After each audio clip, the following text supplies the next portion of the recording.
2 cyclists were killed and 2 injured in a car crash on the Beetham Highway this morning.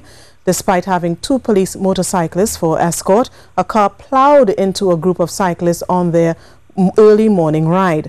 President of Arrive Alive Trinidad and Tobago, Sharon Inglefield, said 7 cyclists have been killed on the nation's roads for 2018. More from Mahalia Joseph-Wharton.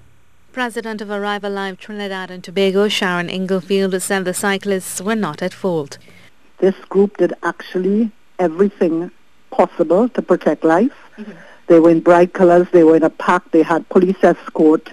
It was the driver that was driving too fast, that was not adapting his speed to road conditions. You are supposed to slow down to protect vulnerable road users like pedestrians and cyclists, particularly on that Beetham stretch, when we all know that they've had a number of fatalities. That particular stretch is known as a black spot location. British cyclist Joanna Banks, a manager at BPTT, died on the scene, and Joe Brown, chef of Jaffa restaurant, died later at Mount Hope. They were both members of the Slipstream cycling club of Port of Spain. A total of 14 cyclists set out from the Oval from about 6:15 a.m. for their weekend ride. One of the cyclists said he heard a screeching noise before the car hit the group and tossed many of them into the nearby ditch. The driver of the vehicle claims he had a tire blowout when he hit the group of cyclists who were heading east. Another cyclist, Adelino Pereira, is currently at the Eric Williams Medical Science Complex in a serious condition. Ms. Inglefield said drivers must be educated and trained prior to the privilege of a driver's license. We need to ensure that there's no corruption with regards to obtaining a driver's license. We need to also ensure that our vehicles are well maintained and there's no corruption in passing our vehicles for inspection. Those responsibles have lives and lives at stake, and we really hope that this is taken in the best manner possible. She added that Joe Brown was a friend to the road safety group. He's also been a sponsor of our World Day of Remembrance for Road Traffic Victims. That's in fact next week, Saturday, at the Savannah.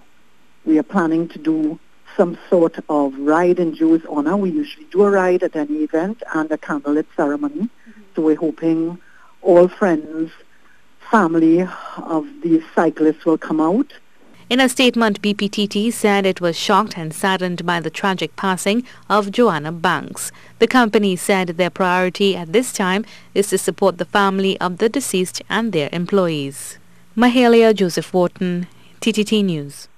And treasurer of the Slipstream Cycling Club, POPPLEWELL, said there was very little that the police escort could have done to stop the crash.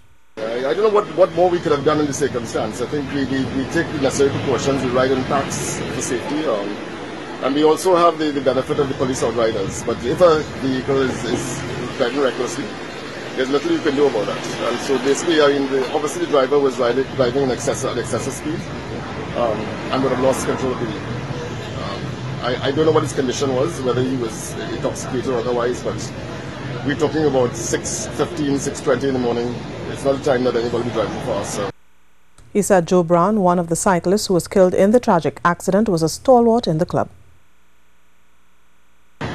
Recently, he was instrumental in raising funds for another cyclist who was injured and was staged right here on Diwali Day at Jaffa. We have 135 cyclists, and I think we have to give Joe credit for pulling that one off. I'm lost of words. It's a very, very tragic situation, and may they both rest in peace.